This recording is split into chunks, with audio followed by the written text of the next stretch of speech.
विधान परिषदेच्या उपसभापतीपदी नीलम गोऱ्हे या त्यांच्या विरोधातल्या अविश्वास प्रस्तावाच्या वेळी मवियामध्ये उभी फूट दिसून आली आहे। अधिकार नसतानाही साताऱ्यातले पोलीस अधीक्षक तुषार दोशींच्या निलंबनाचे आदेश दिल्याचं कारण देत विरोधकांनी गोऱ्हेंविरोधात अविश्वास प्रस्ताव आणलेला। मात्र या प्रस्तावाच्या पत्रावर शरद पवारांच्या राष्ट्रवादीच्या एकाही आमदाराची सही नव्हती। केवळ ठाकरे आणि काँग्रेसच्या आमदारांच्या सह्या होत्या। राष्ट्रवादीचे विधान परिषदेतले 2 आमदार गैरहजर होते, तर प्रदेशाध्यक्ष शशिकांत शिंदेंनी यावर सही केलीच नाही। तर विधान परिषदेतल्या उपसभापतीपदी नीलम गोऱ्हे या निवृत्त होणार असून त्यांचे शेवटचं अधिवेशन आहे। मात्र पक्षाची बाजू भरभक्कमपणे सभागृहात मांडून आता नीलम गोऱ्हेंनी आपल्या कमबॅकचा मार्ग सुकर केलाय का, असा सवालही उपस्थित होतोय।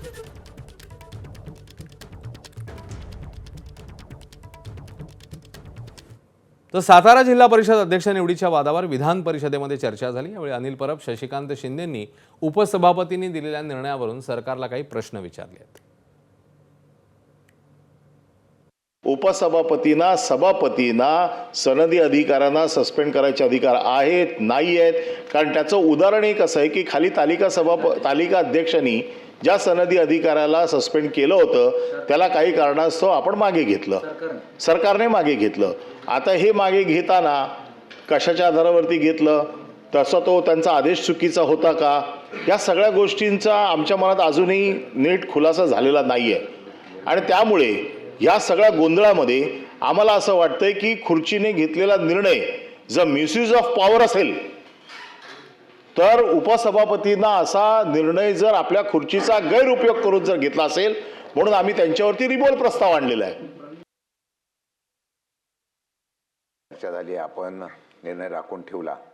उपसभापतींनी घेतलेल्या निर्णयाला परत आपण प्रवीण दरेकरांनी एक मुद्दा उपस्थित केला जो तांत्रिक दृष्टिकोनातून या ठिकाणी चर्चेला येणं महत्त्वाचं आहे।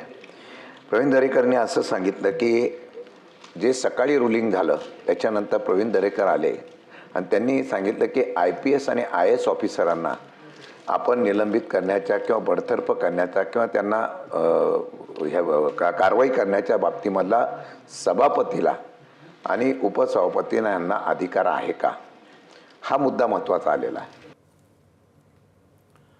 तर मविया आमदार अनिल परब, शशिकांत शिंदे यांनी उपस्थित केलेल्या प्रश्नाला मुख्यमंत्री फडणवीसांनी काय उत्तर दिले तेही बघूया। सभापती, अध्यक्ष किंवा अगदी तालिका सभापती देखील परिस्थिती अनुरूप एखादा निर्देश देऊ शकतात, पण तो निर्देश दिला म्हणजे आता त्याच्यातनं सुटका नाही, ते ब्रह्मवाक्य होऊ शकत नाही। त्या संदर्भात जी वस्तुस्थिती असेल त्या वस्तुस्थिती अनुरूपच त्याच्यावर कारवाई होते असा माझा समज आहे। ABP माझा, उघडा डोळे बघा नीट।